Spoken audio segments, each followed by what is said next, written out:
Hudson River. Otherwise, all we're looking at are skyscrapers, roads, and houses. This is downtown New York City, an incredibly congested area. There's no place to land. Our air traffic controller has stopped all departures at LaGuardia and at Teterboro, and they're clearing all airspace for our distressed aircraft. I remember our air traffic controller pointing out Teterboro at 2 o'clock, and I looked at it and thought, no way we can make it. But Sully didn't say anything.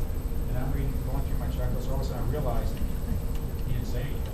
And I was about to turn to him and say, you're not going to try for that, when he said, we can't make it, we're going to be in the Hudson. Now that becomes really our only choice, our only possibility for landing. But it's broad, it's flat. And if we strike off across land, we'd have to be sure that we could make it. Now, but still, while I'm going through this procedure, I'm just telling myself, this can't be happening to me. I'm going to wake up from this dream. One of these engines is going to restart, and we're going to be parking back in the queue. Now, what I remember most about that descent into the river was all the noise in the cockpit. We had all kinds of oral alerts that go off to announce various failures of components, emergency situations, and just about everyone was going off, reporting their respective failures. We're getting ground proximity warning alerts. This constant voice saying, whoop, whoop, pull up. We're getting traffic alerts. We got too close to some helicopter that was coming up the Hudson River. It's call out of traffic. We're getting too low gear, too low flat, automatic call-outs through the speakers. And we have this alert bell. It's ding, ding, ding, ding, ding. It's sounding continuously as these cascading failures are overwhelming the monitoring systems. Through all this noise, Sully has the presence of mind to reach back, grab the passenger address telephone. It's actually like an old-style telephone that hangs on the back of the center console. Picks it up and he gives the command, this is the captain, brace for impact. This is a signal. It's a signal to the flight attendants to start their emergency preparedness procedures.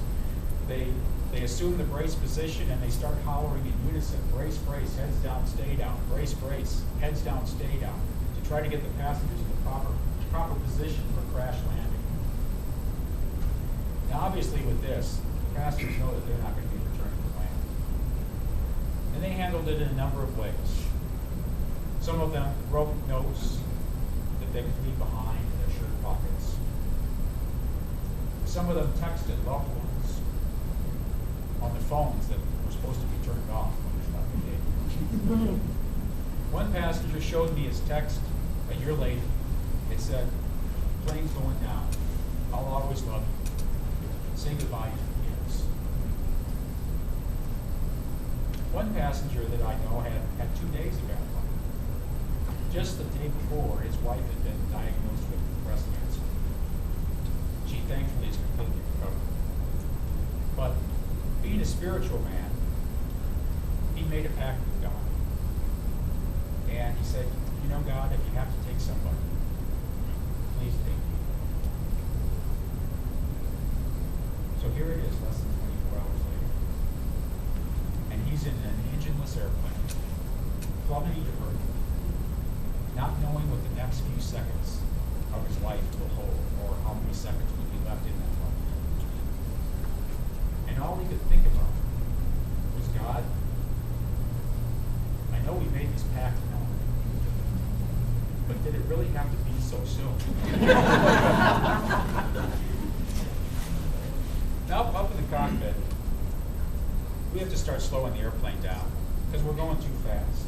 At this airspeed, you would break apart when we touch down in the water.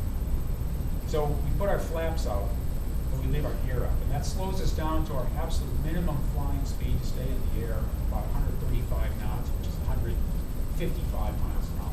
That's as slow as we can go. At about 1,000 feet in the air, we know that we're not going to be able to get these engines to restart. Engines take a long time to spool back up. We're going to have to ditch this airplane. So I start calling out airspeeds and altitudes to Sully to give them situational awareness.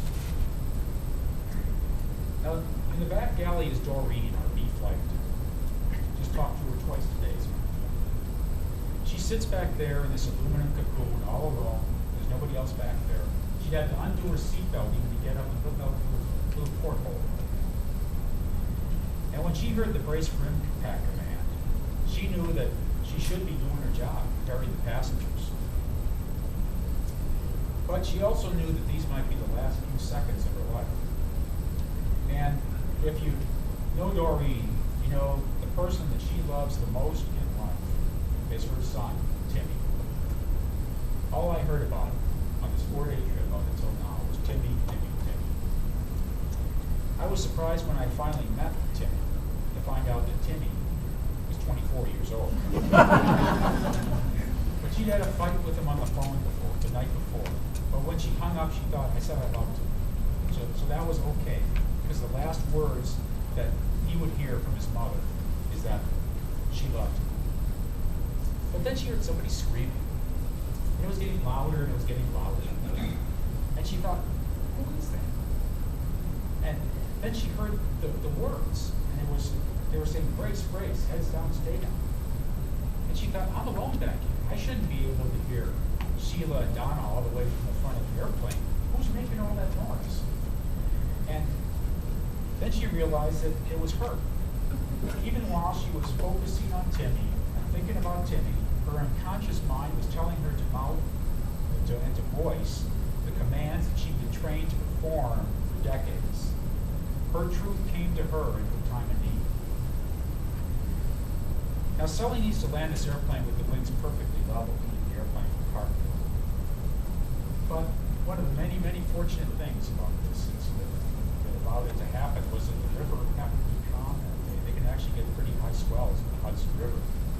And at that moment, there were no boats in our way, which everybody is surprised at who goes out on that river. As the airplane blinked off its radar screen, our air traffic controller, Patrick Hart, thought to himself that he would never talk to anyone on that plane again. But even in dire situations like this, there's moments of levity.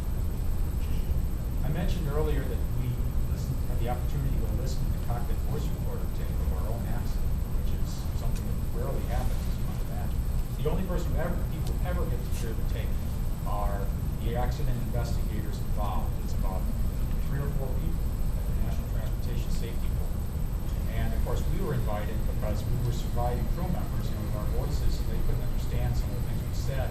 And they knew that we communicated, but they couldn't hear how we communicated in some ways.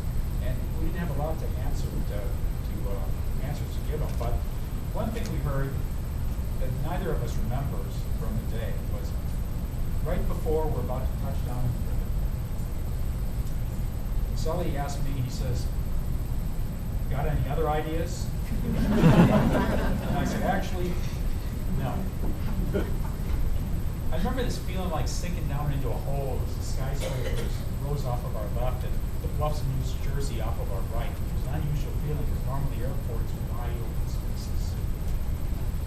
The airplane hit hard on the tail, and the river just flowed over the airplane. The water cascaded onto the windshield. But then the nose popped up and it was just bobbing in the waves, the way you saw it in the picture. I turned to Sully and I said, well, that one's over. But for whatever reason, we had lost all of our electrical power. So Sully has to get up and command the evacuation because the flight attendants are waiting for a command from the cockpit. They don't just do it. Now, but I have to stay behind because, believe it or not, we actually have an evacuation checklist. This whole big page right on the front where it's easy to find. Now, the flight attendants, they didn't even know that we had landed in the water until they opened the door and saw the Hudson River. But even so, they changed their commands right away to don life vests, come this way. Now the landing seemed okay up front, but it was pretty severe in the back where Doreen was. The belly had ripped out of the airplane, the tail was filling up with water, and the baggage hold had pushed up through the floor of the rear galley where she was, and this big structural member had gashed her leg pretty severely. Blood is spurting from her wound, but she doesn't realize it with all the adrenaline. The passengers rushed to the back of the airplane, where someone reported the water was up to their necks. But Doreen somehow got them turned around and headed back forward to the emergency exits over the wings. Now, by the time that I go back, about the first 10 rows or so have already emptied out into these the rafts that are on either side of the front boarding doors. And I'm standing there in that little hallway between the cockpit and the cabin. And I'm immediately faced with this guy, 25 years old, running up the aisle towards me, wearing nothing but boxer shorts and a pair of sweat socks. I mean, it's 20 degrees out. Yeah, I'm sure he didn't get on the airplane. And of course, he's already realized, his problem because he's freezing to death. I found out later his idea was he was going to swim to shore, so he managed to take all his clothes off back there in the aisle someplace. But I guess we should all count ourselves lucky he left his boxer shorts on. Because he wouldn't have made it 10 feet in that water. The river actually began to freeze over just 2 days later. Now, I helped the last of the passengers off into those rafts. And then Sully and I both went back to about mid-cabin over the wings, and we were getting life vests to pass out to the people who were out on the wings. Most people don't realize that they hang underneath the seats. In fact, a lot of airplanes don't even have them, because you only have to have them if you fly more than 50 miles offshore. And another one of the fortunate things about our airplane was this was, in U.S. Air's scheme of things, this was what we call an extended overwater airplane, which has survival equipment. It has slide rafts instead of just escape slides, and it has life vests, so we can fly 400 miles offshore, which we frequently do when we're going out down to the Caribbean. But nobody knows that those life vests are underneath the seats. So we were getting them, taking them out, giving the seat cushions, and passing them out to the people on the wings. And any part of your body that was in that water just ached, cold. Water was only up to our knees at that point, but both Sully and I started walking on the seats and the armrests just to keep our legs out of the water. But we still had to reach down with our hands into that freezing water to get those life vests. Now, the rear slide rafts were unusable, which is why the passengers had to stand on the wings because of the tail-down attitude that the airplane had. And they were standing out on those wings in, literally freezing cold water. The wind was slippery with jet fuel. Some of them were slipping off into the river and had to be dragged back onto the wing. Initially, people were only about ankle high, but after a while, the left wing came out of the water and the right one sank in, and there were still people standing on that wing in waist-high water, waiting to be rescued. Now, one of the big factors in the success of this was the passengers themselves. They conducted themselves very admirably. There was no pushing, there was no shoving, they helped each other out. And this was a Thursday afternoon commuter flight out of New York City. These were professional passengers.